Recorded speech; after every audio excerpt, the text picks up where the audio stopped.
வணக்கம் மக்களே, வணக்கம். சற்று முன் கிடைத்திருக்கக்கூடிய ஒரு முக்கியமான தகவல் ஒன்றை பார்க்க போகிறோம். சற்று முன்பு நடு இரவில் நடந்த கோர சம்பவம். முதல்வர் ஸ்டாலின் பேரதிர்ச்சி. நடு இரவில் நடந்தது என்ன? ஸ்டாலின் பேரதிர்ச்சியில் இருப்பதற்கான காரணம் என்ன? இதை பற்றின முழுமையான தகவல் தான் இந்த ஒரு வீடியோவில் தெளிவாக துல்லியமாக பார்க்க போகிறோம். அதற்கு முன்பு நமது சேனலுக்கு நீங்கள் புதிய பார்வையாளராக இருப்பதற்கு வாய்ப்புகள் இருக்கிறது. ஸோ அதனால் முடிஞ்ச அளவுக்கு எல்லோரும் மறக்காமல் சப்ஸ்கிரைப் பண்ணிவிடுங்க. சப்ஸ்கிரைப் பண்ண உடனேயே பக்கத்திலே ஒரு பெல் பட்டன் வரும். அதை கிளிக் பண்ணி ஆல் என்ற ஆப்ஷனில் போட்டு வச்சுக்கோங்க. தொடர்ந்து நம்ம வீடியோ போட்டோம்னா உங்களுக்கு நோட்டிஃபிகேஷன் வந்துடும். அதை பார்த்து நீங்கள் தெரிஞ்சுக்கலாம். இன்றைக்கி என்ன அரசியல் நியூஸ், இன்றைக்கி என்ன அரசியல் அப்டேட்டுன்றதை தெளிவாகவும் துல்லியமாகவும் தெரிஞ்சுக்கலாம். அது மட்டும் இல்லாமல் வீடியோ பார்க்குற ஒவ்வொருத்தரும் லைக் பண்ணுங்கள், அது ரொம்ப இம்பார்ட்டன்ட். வீடியோ பார்க்குற எல்லாரும் ஷேர் பண்ணுங்கள்.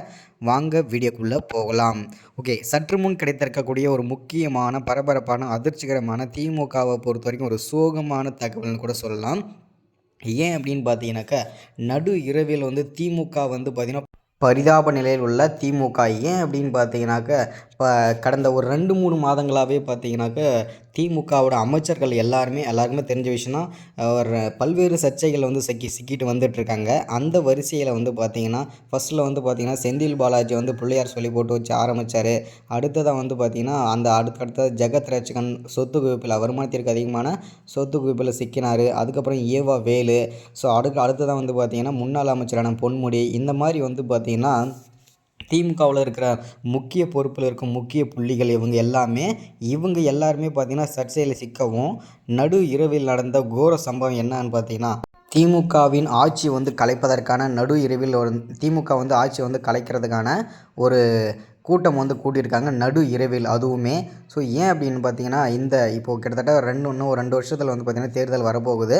அதில் நம்ம ஜெயிப்போமா அப்படின்றது இன்னும் டவுட்டாக தான் இருக்குது திமுக பொறுத்தவரை. ஏன்னா கண்டிப்பாக இந்த பல்வேறு சர்ச்சையில் சிக்கிட்டு வந்துட்டுருக்கும் திமுகவின் பிரமுகர்கள், திமுகவோட முக்கிய அமைச்சர்கள் எல்லாமே இனிமேல் அந்த தொகுதியில் ஜெயிக்கிறதுக்கான வாய்ப்புகள் கிடையாது. அதற்கான இந்த திமுக ஆட்சி கலைக்கலாமா, கடைசி இப்போவே பார்த்திங்கன்னா இடைத்தேர்தல் நடத்தலாமா, இல்லை பார்த்திங்கன்னா நம்ம கூட்டணி வைக்கலாமான்றத நடு இரவில் நடந்த கோர சம்பவம் இதுதான். ஸோ அடுத்ததான் பார்த்திங்கன்னா ஸ்டாலின் பேரதிர்ச்சியில் இருக்கிறார். இவங்களை வச்சுட்டு நான் எப்படி ஜெயிக்கிறது, அடுத்த ஆட்சி நான் எப்படி பிடிக்கிறதுன்னு சொல்லிட்டு பேரதிர்ச்சியில் இருக்கிறார் முதல்வர் ஸ்டாலின். அது மட்டும் இல்லாமல் இன்னும் ஒரு முக்கியமான அதிர்ச்சிகரமான தகவல் என்னென்னா, இன்னும் பல அமைச்சர்கள் திமுகவிலிருந்து அமலாக்கத்துறையிடம் சிக்குவார்கள் என்பது உறுதிப்படுத்தியிருக்காங்க அமலாக்கத்துறையும். ஸோ வெயிட் பண்ணி தான் பார்க்கணும், பொறுத்திருந்து தான் பார்க்கணும் யாரெல்லாம் சிக்கிறாங்க அந்த சர்ச்சையில். அது மட்டும் இல்லாமல் யாரெல்லாம் கைது செய்யப்படுவார்கள் என்பதை நம்ம பொறுத்திருந்து தான் பார்க்கணும். ஸோ அது மட்டும் இல்லாமல் ஒன் செகண்ட் நம்ம சேனலுக்கு நீங்கள் ஃபர்ஸ்ட் டைம் வரீங்கன்னா மறக்காமல் சப்ஸ்கிரைப் பண்ணிவிடுங்க, லைக் பண்ணுங்கள், ஷேர் பண்ணுங்கள். அடுத்த வீடியோவில் இதை பற்றின தொடர்ச்சியாக பேசலாம். தேங்க்யூ.